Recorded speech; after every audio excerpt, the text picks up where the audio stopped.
Ćao dragi moji, kao što vidite pravimo jedan jako lijep recept. Imamo brašno, jaja, kvasac, gustin, šećer, kristal, imamo mlijeko pomešano sa vodom, znači pola mlijeka, pola vode, 100 g mlijeka, 100 g vode, ulje i topping od čokolade.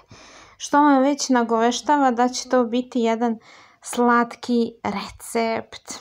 Sada ćemo u toplo mlijeko i vodu dodati suvi kvasac, jednu kašičicu i po ili kašiku i po, u ovom slučaju kašika i po kvasca. Dodat ćemo naravno, evo da zoomiramo malo,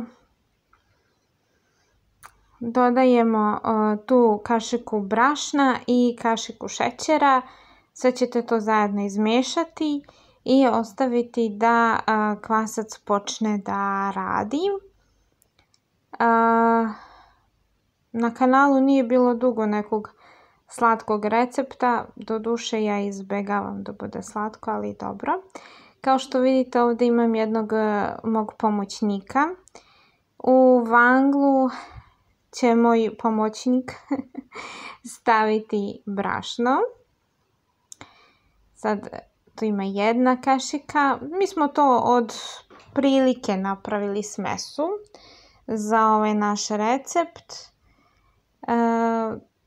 I eto. Tako da eto meni sada pomaže pomoćnik, naravno ništa bez njega, tako da ovo je bio najlepši, najslađi slatki recept,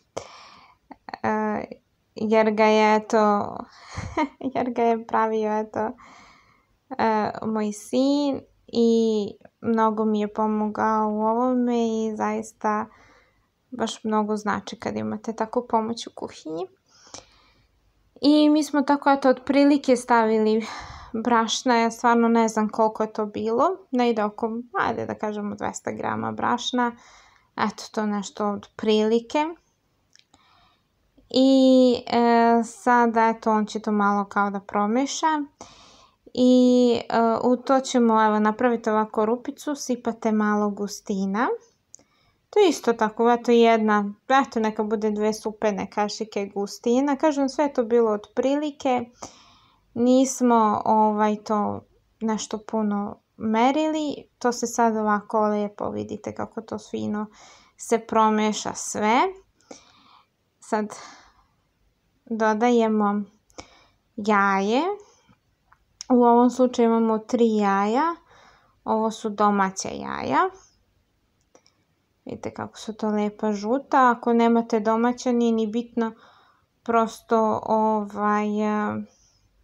bitno je da postoje jaje i da smesa bude onako lijepa žuta. I to ćemo sada da izmešamo, dodajemo 2 kašike šećera. Kristal,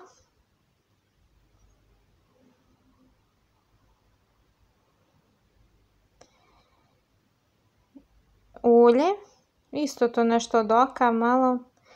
Zaista je jako lijep recept s obzirom da smo ga onako od oka spremali. Sada ćete sve to zajedno izmiješati i postepeno dodavati vodu. S obzirom da su meni ruke bile zauzete, meni moj pomoćnik pomaže, dodaje mlijeko i vodu, kvasac, šećer, to sve onako lijepo podiglo i sad mi mutimo da dobijemo onako lijepu smesu,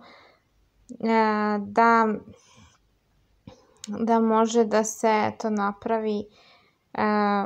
Ja ću ovaj recept nazvati uvrnute krofnice, jer nekako smo sve to otprilike radili i zaista su onako ispale uvrnute.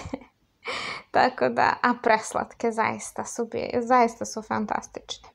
Tako da eto, dodajete vodu, na kraju ćete vidjeti u stvari kakva smesa treba da ispadne. I to bi bilo nešto malo gušće od palačinke, možda malo više gušće od palačinke. Ali svakako trebate dobro da mutite da ne bi ostale grudvice i da bi smesa bila onako lepa i glatka. Ja ću vam pokazati kako to treba da ispadne. Evo, to je ovako jedna lepa smesa kao što vidite. Znači nije retka, nije gusta, nego zaista onako, pa ne znam, srednja onako gustina. Sada, kao što vidite, ja sam spremila špric za torte i to ću napuniti, špric ću napuniti sa smesom i naravno u ulje, ne previše velika temperatura, to znate. Stavite drvenu kutlaču, valjaču, šta god u vrelo ulje i kada to počne malo da ključa, znači da je ulje spremno.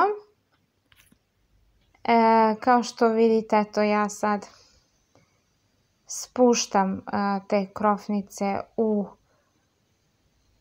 ulje i pržim pa po 1 minut sa jedne i sa druge strane bit će dovoljno da se to onako lepo namesti i da budu zaista lepo pržene. Vodite računa što se tiče ulja da ne izgorite, da vam ne prsne. Kada se ulje zagreje, pre nego što stavite smesu, jako je bitno da smanjite temperaturu i da onda pržete krofne. Evo sad to ovako izgleda i pogledajte ih kako su lepe. Zaista su onako, vidite, uvrnute, drugačije, zaista su fantastične. Iskreno meni je ova varijanta bolja nego obične i zaista su onako malo zanimljivije, jer svaka ima svoj oblik. Nisu sve iste i to je ono što ih čini posebnim. Na to dodate samo ovaj topping od čokolade, vi možete od vanile, od čega god želite preliv. Mi najviše volimo od čokolade i moram da vam kažem da su mekane, krckave, ma fantastične. Sve vidite da su onako šupljikave. Jako je važno da stavite papir na tepsiju pa da onda stavljate iz ulja ove krofnice, da se one lepo iscede, da se ohlade i one su zaista spremne za degustaciju. Tako da, eto, to bi bilo sve od mene i mog sina za danas. Nadam se da smo vam ulepšali dan i da će ovaj recept da vam bude koristan i da ćete da ga pravite i vidimo se u nekom drugom videu. Ćao!